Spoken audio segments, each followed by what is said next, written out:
What's up, guys? Kayak Mike here. In this video, we're going to go over the check-in process and just general rules for the Not Marine National Trail for the kayakers. And then we're going to go first page to last page through the rule book, answer commonly asked questions, go over things that have changed since last year because we're going to have repeat anglers from the past few years. There have been a few tweaks to the rules. Most of them were for the better, I believe. But it is your responsibility to watch this video. So if there are any rule changes, let's say you're an angler who's been fishing and if you screw up one of the rule changes, I'm posting this video on February 2nd, a full month ahead of most of the competition starting. It is your responsibility to watch this video front to back and not make any screw ups for the 2023 season. All right, let's go. First thing we're going to talk about is the check-in process. The check-in process will be in every single. This is the national trail, the Not Marine National Trail. So for this first event, we're just going to use Nickajack as an example, but they're all going to be very, very. The process itself will be the same. The times might be the only thing that differs. So here's your boat launch, 1925 Suck Creek Road, Chattanooga, Tennessee. Um, the check-in starts at 4:30 a.m. and it ends at 7 a.m. 7 a.m. is when lines are in the water. You could technically register through 6:59 if you would like, but just so you know, 7 a.m. I'm cutting that check off at 7 a.m. So you have to be there in person before 7 a.m. To get checked in. So I strongly suggest you register for these events the night before, week before, month before, because if I'm busy checking people in the morning of, and you try and register that morning, I cannot promise I can get you in because I'm going to focus on the pre-registered anglers first. And then if you're having registration troubles, which you shouldn't, but if you are not going to get the focus of my time. The anglers who already registered will. So definitely register early. That's my first set of advice. Secondly, at the check-in, what you're going to get, you see these right here? These are playing cards. Each playing card has the online catfishing logo. It's not focusing, and the card on it. You see, they're all different colors. I use different colors essentially for every single card. Oh, that's the other wrong side of the card. Like, and there's a yellow one. Boom. So you're going to get two playing cards of the same color. At check-in, this is your identifier right here. I'm going to hand you two of the same color. I'm going to write down what color you got. I'm also going to have two GoPros recording. I'm going to have one GoPro recording me handing you this and telling you what color your identifier is. And there's going to be another GoPro set up staring at where I'm going to check your board in. When I check your board, I have two right angles and I have two measuring devices. I'm going to make sure your bump is at a 90-degree angle, and I'm going to make sure your full 60 inches is accurate within an eighth of an inch on two different measuring devices. Once I do that, I'm going to put stickers on your board. I might put multiple stickers on your board. I might put one sticker on your board.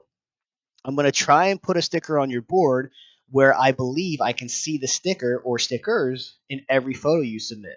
Every single photo you submit, you're at least one of these identifiers and at least one of the stickers on your board needs to be in the submission. I'm also going to be recording where I put that sticker on your board via that GoPro. The reason we're doing this is to make sure the board that you register with and you check in with is the board you use for the photos in the picture. If I feel like there's anything that went on with the sticker, like maybe you adjusted it somehow, that could result in a disqualification. Can these stickers fall off of a muskie bumper? Possibly. So that's why I'm probably going to put multiple stickers on it in multiple locations throughout the board. Also at check-in, you will get a custom-made poker chip. There will be a sticker and or a number on every single one of these custom-made poker chips. I will register what number I give you on this chip. This chip needs to be back in the bin by the check-in time at the end of the tournament, or you are disqualified. Um, and this is nothing special. This might be different for some of the people in the kayak world. This is nothing special in the boat world. In the boat world, they do what's called a live well check, which would be this and this, um, except they just check your live well. The live well is how you bring the fish back and how you submit the fish. The way we submit the fish is with identifiers. So that's our live well check. And at these big boat tournaments, they give you a chip that you have to return, and that's part of the check-in process. So this might seem different to some of the guys who only have ever kayak fished, This is nothing that's not standard in the normal boat world where there's legitimate money on the line. Also, with the legitimate money on the line, I am enforcing a much stricter check-in and checking out process. Whatever. Oh, and I'm also doing a kayak check. So if you have a cover on your kayak or anything like that, if you have any internal storage areas on your kayak, I am going to be opening your internal storage and checking the inside of your kayak. So, in summary, you come to check in, you drive in, your kayak has to be at check in. If you plan on trailering, you cannot drive with a buddy to check in and then go home and trailer to the spot. The kayak you compete in must be there at check in. You will get two of these, same color. That's your identifier. It's your responsibility not to lose these. That's why I'm giving you two of them. They will be in a Ziploc bag, in two separate Ziploc bags. Your board will be getting a sticker. That's to show me in your picture that I certified that board. I measured it with the right angle and I measured it with the measuring tapes. You will be getting a chip that you are required to return at the check-in when you return. I will have GoPros going at the check-in and the check-out. Whatever time lines in are at, that's when check-in stops. So in this case, 7 o'clock in the morning. Whatever time lines out are at, you have to have your fish submitted by an hour after that. In this case, lines out are 3 p.m. You have to have everything submitted by 4 p.m. No later. Period. And you have to be back at the check-in site by 4 p.m. So wherever we launch from is where you have to return to. Now, like I said, you don't have to launch from the check-in location. We're doing these study sessions beforehand where we're giving people general driving times to the launches on that body of water. It's still your responsibility to make sure you get back to the check-in time. So if lines out are 3 p.m. and you're 45 minutes away driving time, you should probably get out of the water before 3 p.m. to ensure you get back on time. Because if you get back at 4:01, you are disqualified. Also, if for whatever reason it's busy and you can't physically talk to me at check-in when you return, you can just, or let's say you need to go use the bathroom when 4 o'clock hits, you could drop your chip in the bucket at 4 o'clock. I'm going to go through all the chips in the bucket, all the chips in the bucket. You are still qualified, and then of the anglers who are still qualified, your fish submissions are the ones that count. Um, Seems like a lot, but as far as the angler is concerned, all you have to do is show up with your kayak and your measuring device the morning of between 4:30 and launch. Take all the stuff that I give you, use the identifier when you submit it, and be back by an hour after lines out. That's all you have to remember. I'm just telling you everything that I'm going to be doing to ensure we run a smooth professional event. Um, and yeah, that's the check-in process. Real simple. And again, I'm just going to summarize what you have to do again. You show up for check-in at the designated time. I do all the work. I measure your board. I put the sticker on your board. I give you the identifier. I give you your chip. I log all the information. I check your kayak. Once I check all that stuff, you leave. You go fishing. You submit your fish to the tournament board. You come back by the designated return time. All your fish are submitted by that time. Make sure that chip goes in the bucket when you return, and we're good to go. So your responsibilities: show up at check-in by a certain time, show up at checkout by a certain time. Don't lose your identifier. Don't lose your chip. My responsibilities: everything else. All right. Now let's go to the competition rules. That was a little long winded, but I wanted to make sure I said all of that for anyone because inevitably somebody is not going to watch this video. They're going to pay for one of these national events. They're going to hear that you can trailer. They're never going to show up to check in, and then they're going to throw a fit when I disqualify all the stuff. So that's why I am beating it into your brain how the check in process works in this video. There are no excuses. All right, let's see here. I have a few notes that I want to go over first. We already went over that. Pre-fishing for the national events, it ends at midnight the night before. So if lines in are Sunday at 7 a.m., midnight that morning, or I guess you could say 11:59 p.m. the night before Saturday, that's when pre-fishing on that body of water stops. Yeah, and let's just go down. If I see anything in here that pops out at me that might have changed, I will say something. If something has changed that I have not talked about, I have an Excel spreadsheet of the things that I specifically changed, just in case I miss them. I hate this rule book as much as you do, But every time I go through this rule book to eliminate stuff, I can't, because there's very few situations or times any of this is even applicable. But for those times, if they ever do occur, I have to leave this rule book as is. All right, so let's go down. Memberships. and OCT membership on the TMS app is required to fish any OCT event. TMS just means Tournament Management System. So that, we're using Fishing Chaos now. 5 years from now, who knows what we'll be using. But yeah, that's what TMS means if you ever see TMS in here. Event registration, entry fees, administration entry fees, and payouts. You don't have to worry about this. I am not fishing any event this year other than the regional month longs, and I might fish some of the monthly slots. Maybe, probably not. All right, let's go. Let's see. Payment. All right. Nothing special so far. Pre-tournament check-in. We already went over that. Captain's meeting participation. They're not mandatory ever unless we specifically say so that they're mandatory. Condition. Nothing special here. So every single fish, blue cat and channel cat, regardless of what tournament you're submitting it in, must be right side down, left eye up. I'm saying this again because this was a rule that got changed this year. Every single fish submitted in online competition or online catfishing tournaments this year, blue cat and channel cat, must be submitted right side down, left eye up, period. They're every channel cat and every blue. Flatheads, I ask that you measure them flat on their belly and push their tail down, and try and get their tail as flat as possible for the measurement. I don't like seeing flatheads measured on their side. They're just not built to do that. Channel cats and blue cats, they are perfectly fine to be measured on their side. There's no harm caused to the fish when they're measured on their side whatsoever. So yeah, everything must be measured on their right side down, left eye up, blue cats and channel cats, no exceptions regardless what type of tournament you're in. Let's see here. That all goes over this. Competition period, nothing special. Pre-fishing, we already talked about that. Midnight the night before. Competition area, that's always defined in that body or in that tournament. We will have captain's meeting going over those. Otherwise, if you're in an online event like a month long, everywhere but pay lakes are legal. Pay lakes are not legal. Also, this isn't a new rule. If you actively fish pay lakes or if you actively support pay lakes, you are not welcome to fish our tournaments.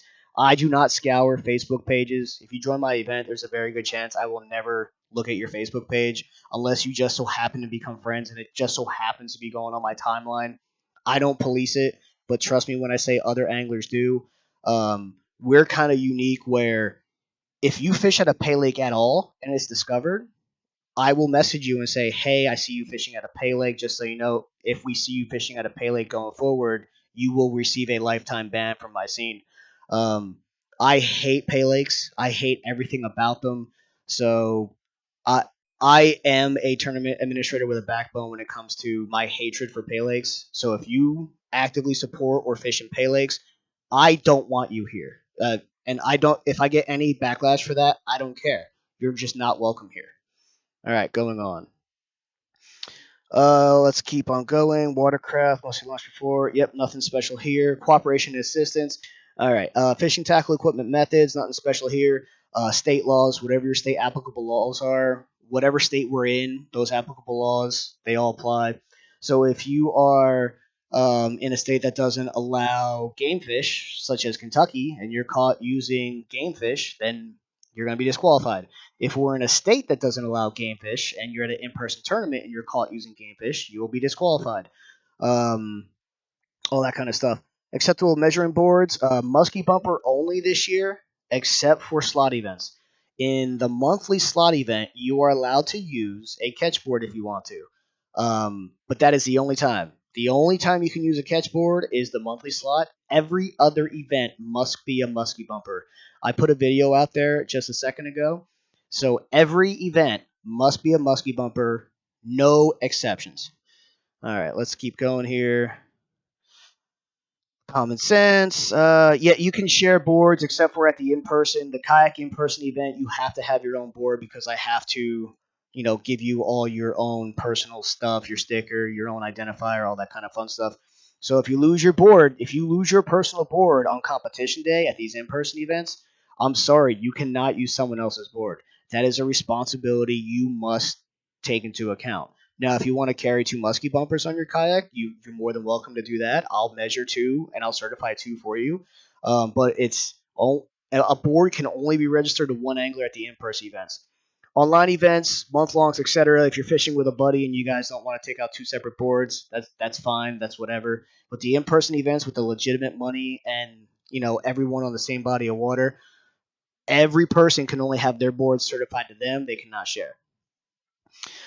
Bait, any form of bait is legal. Again, that's as long as it's applicable in your state. A piece of bait is defined by what's on one hook. You cannot use treble hooks unless that treble hook is part of a lure. That lure must be a standard stock lure. You can't go and adjust. Like, let's say your state allows for two treble hooks on a lure, and the lure you're using has three slots. You cannot use a third treble hook on that lure, or you are disqualified if you get caught. However, we're all catfishermen. The chances of somebody using a lure are slim to none. Moving on, there is no rod limit. This is something that is new.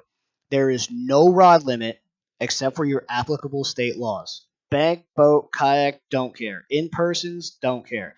When we're down in Tennessee, if you want to drag 8 rods, fine. If we're at Kerr Lake and you want to drag 6 to 8 rods, fine.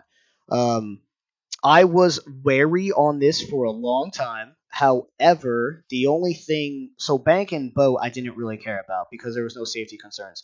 My biggest safety concern is, like, let's say I'm out in the Ohio River in 3 mile an hour current, which isn't like unreal for me to be.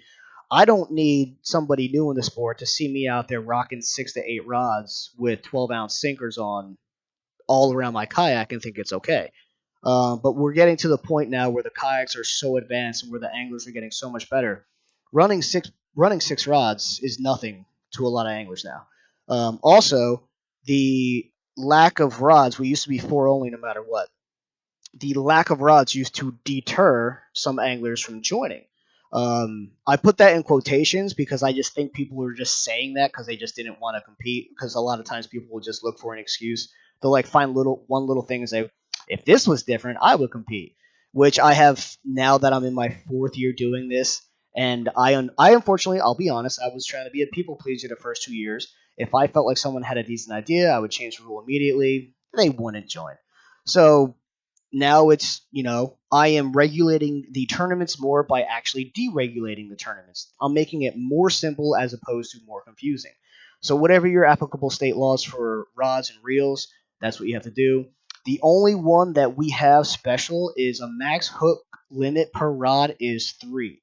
No matter what your state says, the max hook limit per rod is 3. I don't care if you have all 3 hooks in one bait. I don't care if you have 3 hooks in 3 separate baits. No more than 3 hooks per rod. Um, that one I don't see me changing. I truly don't. I run a double hook rig and a triple hook rig in my kayak. Uh, it can be unsafe at times because if you have a fish sloshing around, every now and then, somebody will see me get caught with a hook in my leg, and under the YouTube video, someone always says, "You got to learn how to control your fish." Guys, I don't care how advanced you are. I don't care how tough or strong you think you are. When you get even that 10 to 20 pound blue cat slashing around in your kayak, sometimes it's impossible to hold them, and that line in that kayak's just going to flop around. Happens to all of us. So if you're going to run more than one hook, be wary of that situation.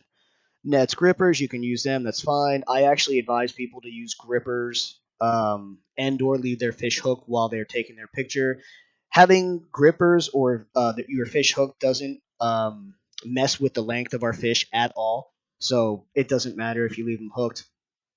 We don't care if the fish's mouth is open, closed. It doesn't matter. Must be you're technically allowed to have a canoe if you want. Nobody fishes out a canoe. I wouldn't suggest fishing out a canoe just because they're so unstable. But yeah, only kayaks can be used. Only registered canoes can be used. Everything here. You can use a gas motor, but it cannot exceed 2.5 horsepower. I don't care what your kayak is rated for. You cannot break 2.5 horsepower.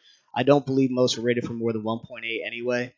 Um, but also, I'm just being perfectly honest. I think you're hurting yourself with a gas motor if you do get a gas motor, just because the majority of us, when we have a motor, it's for movement fishing. So if you're new when you're watching this, a gas motor in theory sounds awesome, but it's kind of useless if you want to drag or suspend drift, etc., and you need to control your speed against the current and the wind. That's where a trolling motor really exceeds a gas motor. But again, if you are the best at anchoring and that's all you plan on doing, you want to use a gas motor, and if your kayak is ready for it, that's fine. However, I'm telling you right now, if you show up to an in-person event with gas motor, I will force you to show me your limitations, like your manufacturer's book, and you will be responsible for pointing out exactly what your horsepower limit is in that manufacturer's book, and I will look at your horsepower on your motor to make sure to cross-reference that you're either not breaking our rule or you're not breaking the manufacturer's suggested rule. Photo standards. There's a lot going on here, guys. Right side down, left eye up. If you're in a slot tournament trying to achieve max length, you can't be altering the fish during the photo itself. You can have a strap over it, you can have your hand on it, but you can't be like pushing down on it to stretch it out. Um, our rules are really simple. Right side down, left eye up, achieve max length in slot tournaments. Channels and blues have to be measured right side down, left eye up. Flatheads can be measured on their belly. I have to be able to see the left eye in all the photos. And that's honestly bump and make sure the fish's mouth is bumped.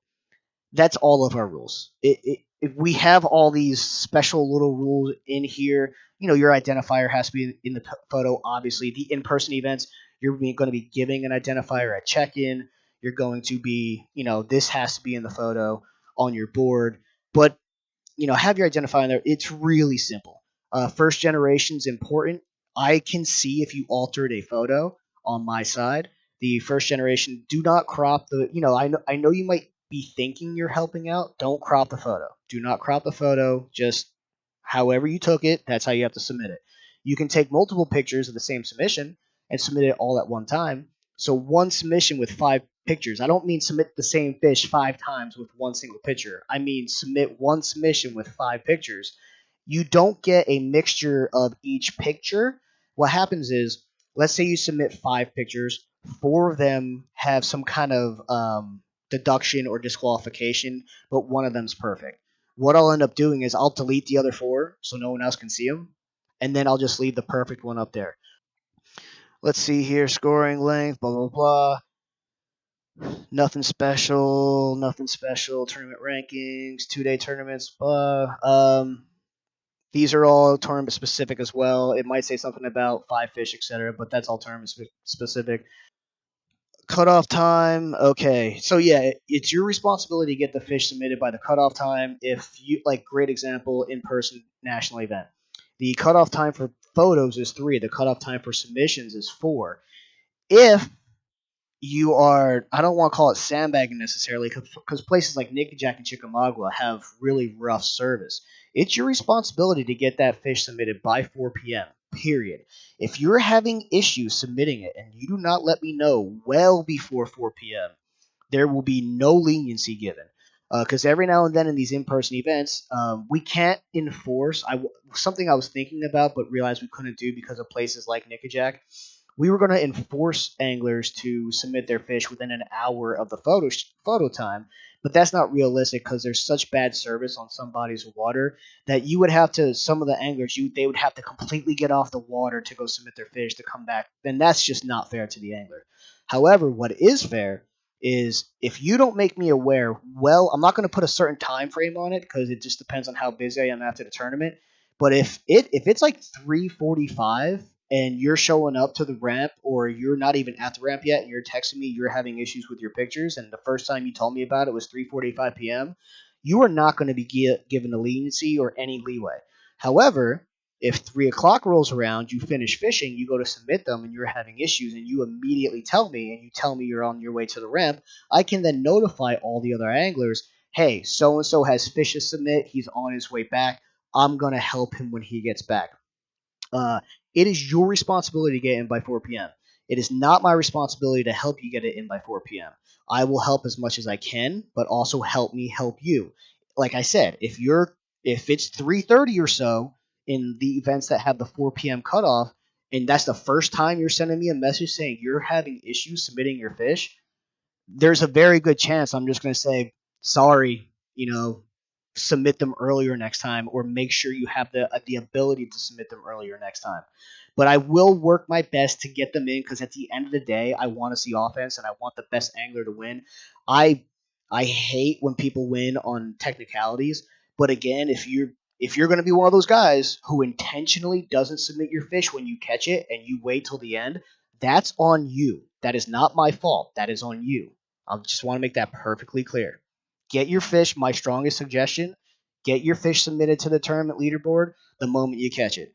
Either get your baits back out and submit it immediately, or take that, guys, it takes a minute and a half, 2 minutes to submit a fish.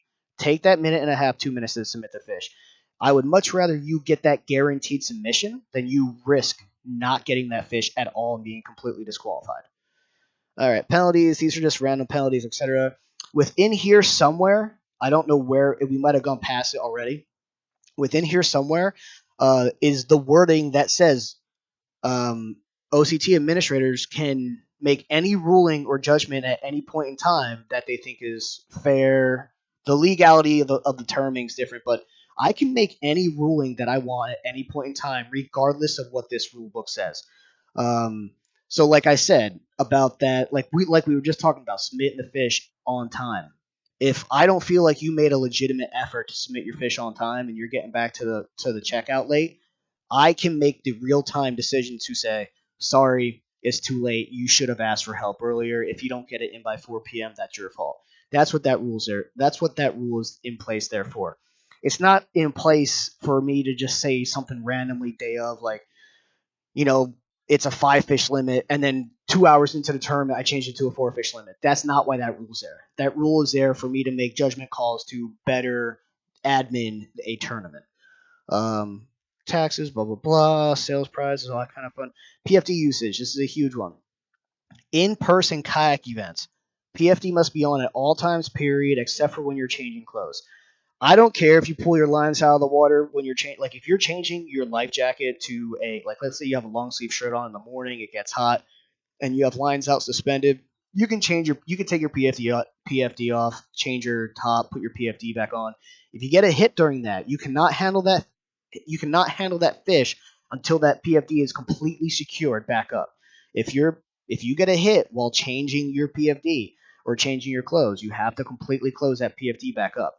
And as far as online events, like the national slot, the regional, the SIOTA, it's whatever your applicable state laws are. I don't want to see you in pictures without it. I don't want to see your PFD up in the photo with the fish. But the only real complaint I got from non-anglers last year was people not even in events, or people in events of other states saying, so and so, I saw a video of so and so fishing this event and they weren't wearing a life jacket, DQ all their fish. And one, I need actual proof. Like, what people don't realize is, as an administrator, it doesn't matter if you saw it. The administrator needs unequivocal proof that a rule was broken. You can't send me a random picture of an angler not using a PFD and tell me he was using it that day he submitted the fish. That's not unequivocal proof. That's just you getting a picture of that angler without a PFD on at some point in time. That's not unequivocal proof that he wasn't wearing a PFD in competition.